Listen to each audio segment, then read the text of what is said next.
To assess the assumption of homogeneity of variance, click on Analyze,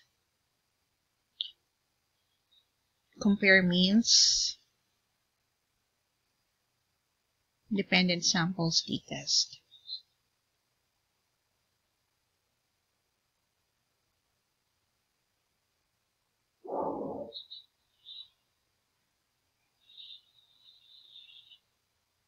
Click on the continuous outcome, which is the math average. Move the outcome variable to the test variable box.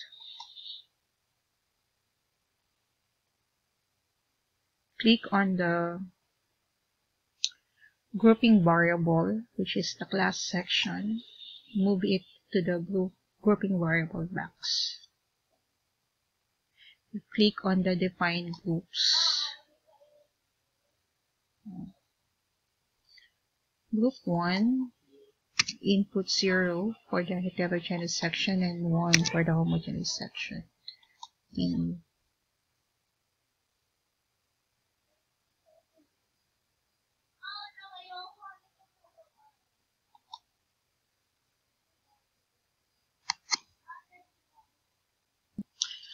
In the independent samples test table, look under the Leibniz test for equality of variances.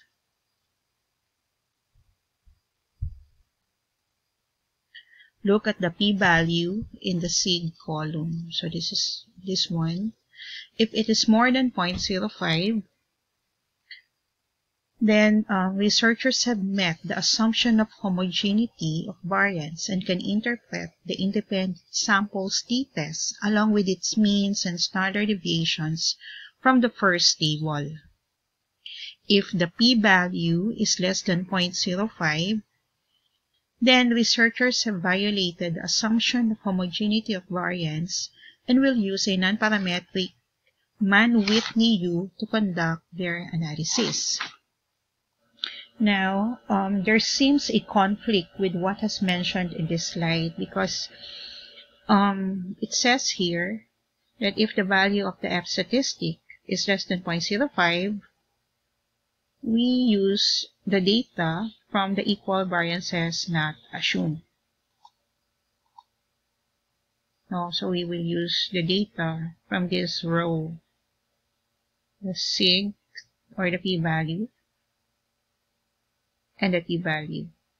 No need to use a non-parametric test. So what are we going to follow? So anong susundin natin? So we will just follow the statements, no?